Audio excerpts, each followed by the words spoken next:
one of the botanicals. The main botanicals come from my olive grove back in Italy. That sounds so romantic. Yeah, I mean... Especially in Puglia where they make so much olive oil. And the best. Hello and welcome to Best Sips Worldwide.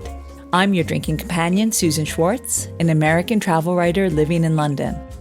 Thanks to my mother's love of martinis, the first words I spoke were shaken, not stirred, and I've been obsessed by the history of cocktails ever since. Through the years, I've been lucky enough to sip some of the best made by the best. Hear that sound? It's time to cozy up to the bar and let me introduce you to the movers and shakers of the world's most famous watering holes. His title may be Head Sommelier, but don't assume Vittorio Gentile knows only about wine. Vittorio's journey has taken him from Italy to France to Russia and back to Italy again, all within London. And now, at Theo Randall's restaurant at the InterContinental Park Lane, he's busy concocting drinks based on Italian political movements. He sits down with me to explain how he came up with that idea.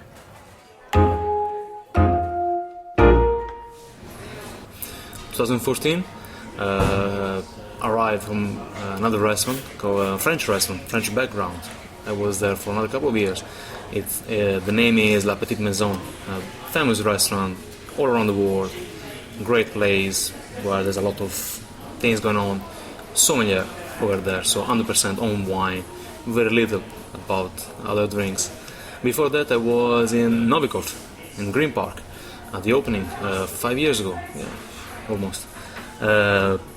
Great team, great experience, 20 plus sommelier in the team. I mean, it was two football team. That's a lot. That's a lot, but we were handling basically two restaurants and one lounge bar, and the volume of wine, and especially fine wine, was incredible.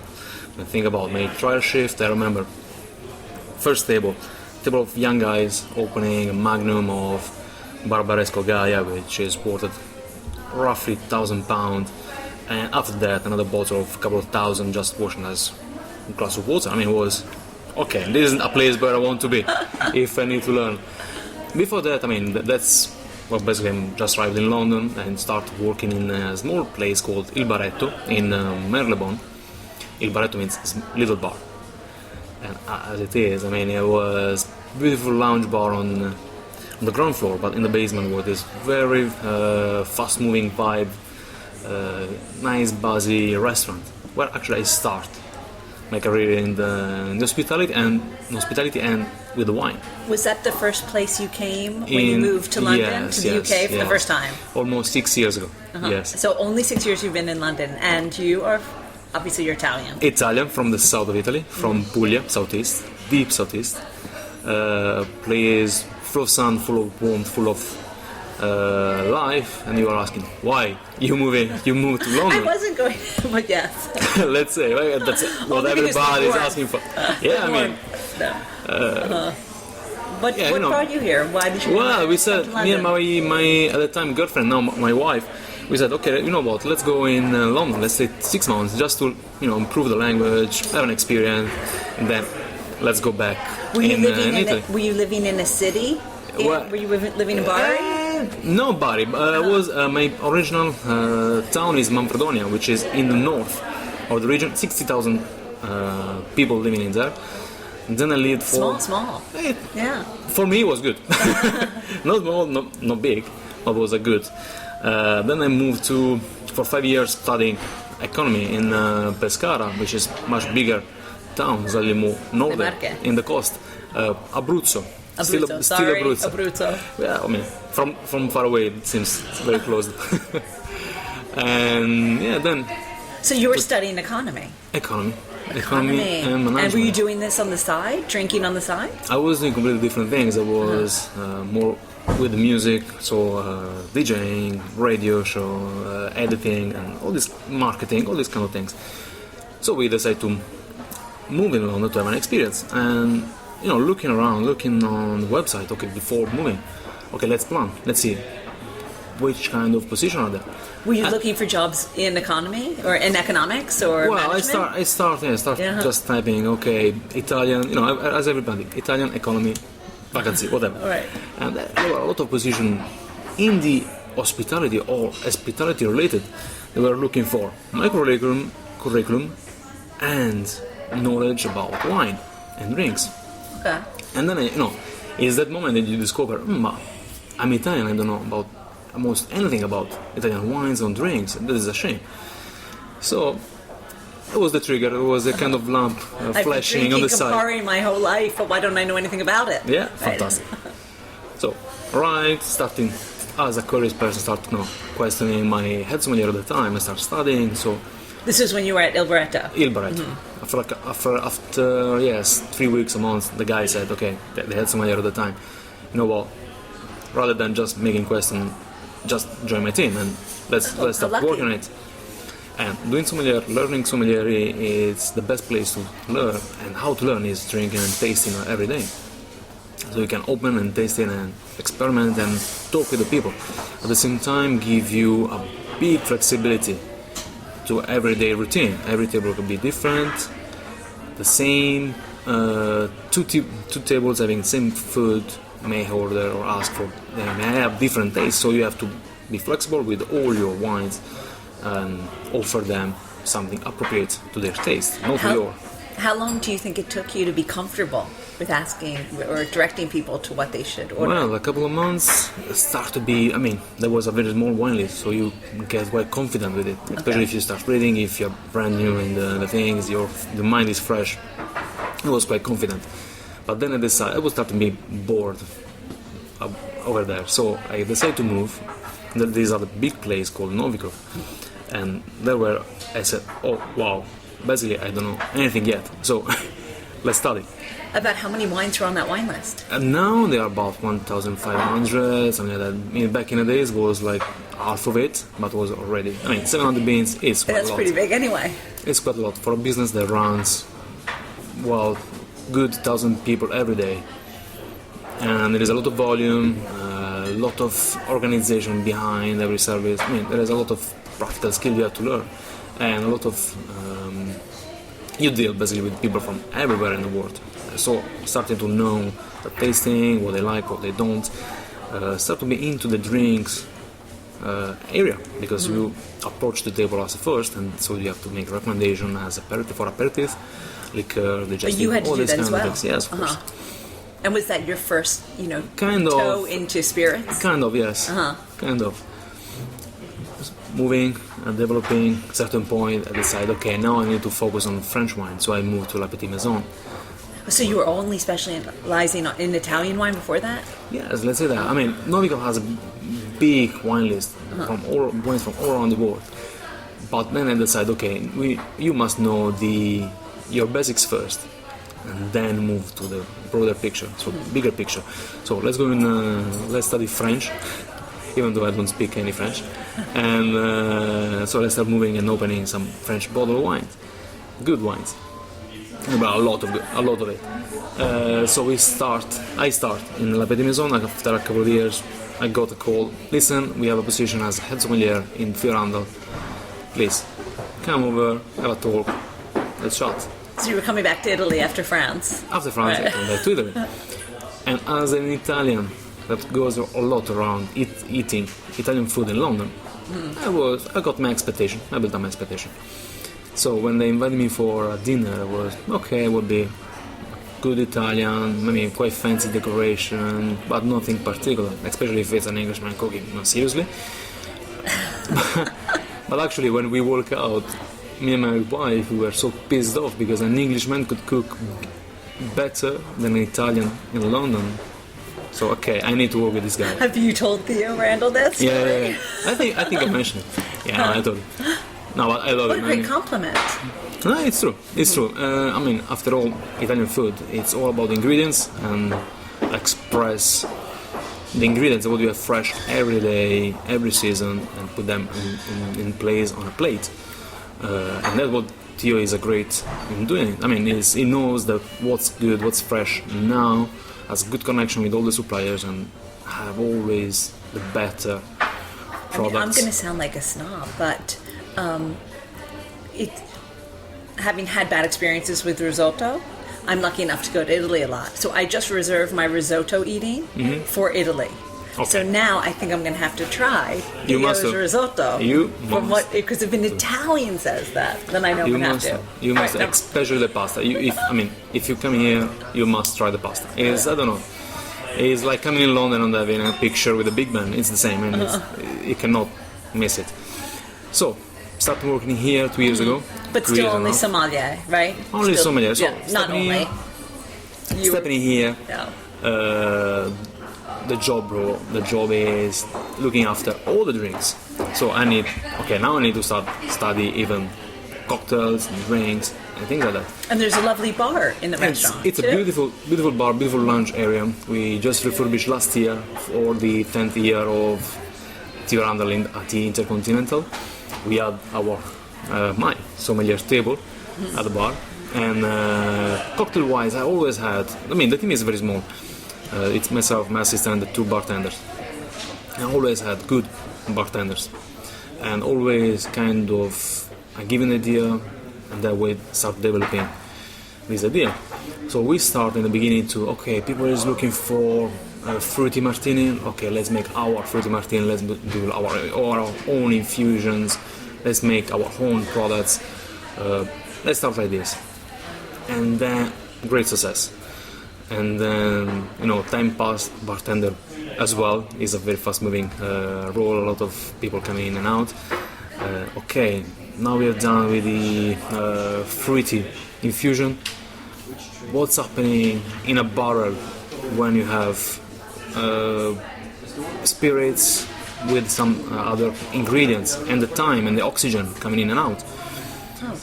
Very interested to experiment. So we brought this little barrel, 5 liters, and we set up an experiment, our barrel aging experiment.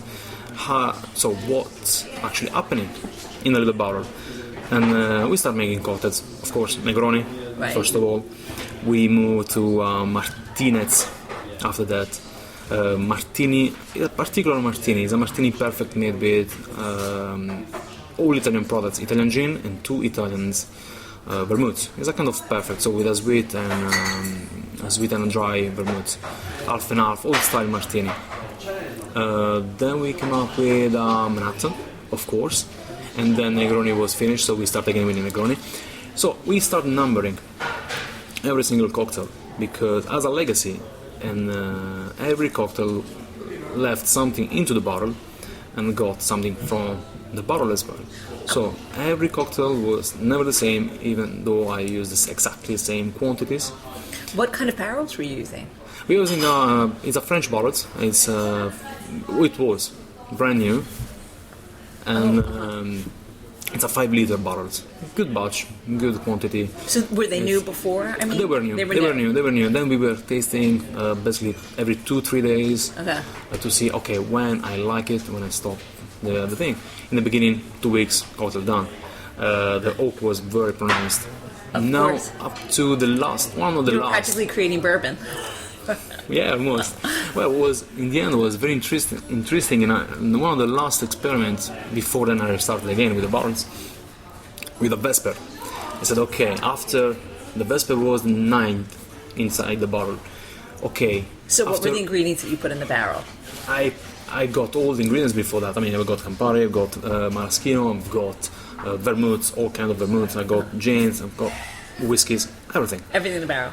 So then you empty the barrel got so much flavors. Right. So we said, you know what? I got some spare gin, I got some spare vodka. Let's put everything in the barrel, let's keep it there. Let's do a Vesper. And, So how long did you keep it in the barrel? 1 year. Oh boy. We kept the Vesper 1 year in the barrel, and the color is, after 1 year, is incredible. It's almost purple, it's almost as a red wine in color, and it's so smooth. So smooth. We lost a lot. It's the share, the angel share. Took a lot, kind of a good 1/4 of that the much. whole quantity, but in the end, that's what it's great. And then we said, we got our Vesper. We need something else. What is Italian drinks culture about? well, it's almost all about bitter liqueurs and vermouth. So, in the same time, during the reopening of the restaurant last year, we start. Okay, I want to have a good vermouth list. Of course, mainly Italian. So this got all small producer, but I wasn't that happy. I mean, I want to make my own vermouth.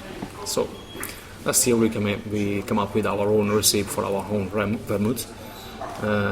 Starting with what wine?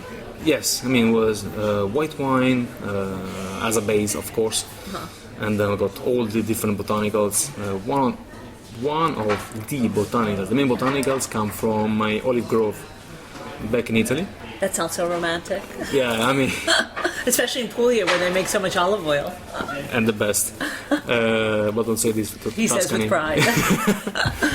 We won't tell the Tuscans. No.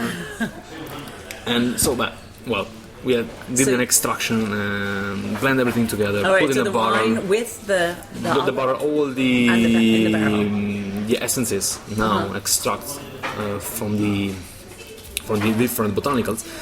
We did our blend, put in a barrel, kept it for good 5 months, and then we release it. So basically, the Vesper now is a combination of all this. I put just a little spoon of our home vermouth in the Vesper just to finish It must off. be so hard to not want to try it, like every it's month true. to try a little. It's true. You have to know. Okay, is You that have to like tie your hands behind your back. that's difficult because everybody stepping in the bar and the first thing they see is actually the barrels. So everybody wants to taste. No, there's nothing inside. And then you have to tell them. I start putting in coals just to pretend nobody It's just for show. Yeah. And we just bottled the Vesper in August, the vermouth in October. At the same time, we came up with another idea for the cocktails. Quite bored to use classic cocktails. I just did my homework and came up on the futurism movement in Italy, and along with it, the polybibite, which is a kind of rough translation of cocktails, is multi drinks. Did you say multi BBT or poly? Poly. Poly BBT. Bibite. Bibita, which means drink. Yes. Example. And basically, make a long story short, they will start mixing Italian ingredients, Italian spirits, grappa first of all, or Italian brandies, or only rum, not other spirits, because rum, due to the colonies that we used to have or pretend to have before the Second World War, and wines, vermouth, bitter liquor, so it was perfect for what I was looking for. And the idea of the polybibite is to recreate or switch on certain kind of emotions into people drinking it. So they were polybibite to have a great night. Probably some polybibite were made to make you lead you through to the bed to make you sleep better. Others were for decision making. This kind of thing. It was beautiful. There's a lot to read Is this about. up and down Italy that it's happening? It's something happening in the 20s. It's not back. There are different bartenders that don't picking up from the again. 20s. From the 20s, and this. Do they have the original? There's the beauty recipes? of things. There's no. You have the ingredients, but there's no real recipe because the fact to be creative with the quantities were part of it. I mean, the futurism was all about progression and give a break with the past. So whatever comes as a new, it's something good to embrace. So no recipe, just do what you like, and that was part of it. We always think of classic cocktails as something that's American. Yes. And this was happening. I mean, futurism was the 20s, right? Yes. Yeah, that was in it. happening as well. When in the States there were the prohibitionists, in Italy we were. You were making starting, holy bibita. Yeah, I mean it's a lot to read about, and it's very interesting stories about. I mean, dinner starting all the way around. I mean, starting from the coffees and go back to the aperitif or eating with the hands, and all the stories about drinks were quite fascinating. So we came up with our 15 different cocktails that we turned quite a lot in our drink list, just to give something different every time to our guests, following a kind of process. So doing our own syrups, infuse our own spirits, all these sort of things, with a lot of usage of classic Italian bitters or liqueurs. Like How many of the Strega. drinks are based on the Polybibita? Polybibita are 12. They're 12. They're 12. They're 12. The 12, but seven always on the drink list. The other 5 are moving.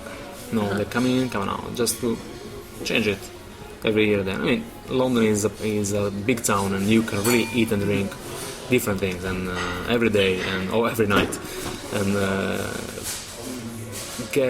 people are expecting to get something new every time. So this is a way to keep our list always fresh and offer something different all the time. And as a sommelier serving cocktails, do you feel that certain cocktails go with certain foods? Yes, definitely. We actually, a little anticipation. We are working on. That might be strange talking about cocktail. Mention about not alcoholic drinks. We are working on not alcoholic drinks pairing with a tasting menu.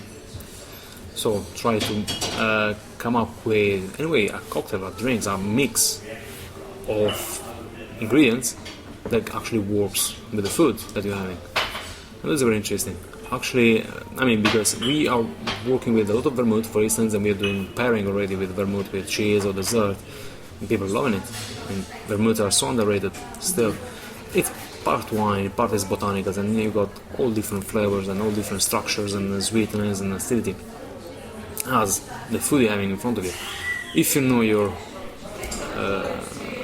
wines or your vermouth, you can really offer a better experience to your guests and make everybody feel different and special somehow. So definitely you can do some pairing with cocktails and food. Yes. Well, you've made me really thirsty. Well, shall we try something? I don't know if you should make me a drink now. Yeah. One of your Polybibita. Yeah, it's either the Polybibita or the Vesper. All right, It took 1 year to make. I'm preparing since last year, so. I can't wait. Well, thank you so much. Thank you for coming. It was a pleasure. I want to thank Vittorio for making me a limoncello martini that made me scream for more. I can't wait to go back to try the other 11 drinks based on Polybibita. Our next guest, Ali Reynolds, has so many titles he's practically king of the cocktail world. I got the chance to sit down with him to discover the steps he took before winning the big one, the Diageo Reserve World Class UK Bartender of the Year. Until next time, bottoms up. For more information and links to everything you've heard about, plus a bit more, please visit bestbitsworldwide.com. Thanks for listening to Best Sips Worldwide, a spin-off of Best Bits Worldwide. Always remember the wise words of Oscar Wilde, all things in moderation, including moderation, and never drink and drive. Okay, I said that last part. Theme music is by Steven Shapiro and used with permission. You'll find me at the bar